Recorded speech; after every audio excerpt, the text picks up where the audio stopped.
Muito bom, cara. Eu vou ligar a moto aqui, comenta aqui o que vocês acharam do ronco desse estralador.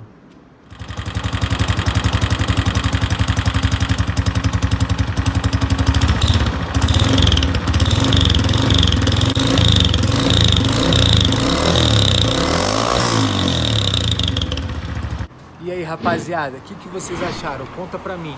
Esse escapamento tem aquele ronco gostoso, charmoso ou não tem? Deixa nos comentários aí o que vocês acharam.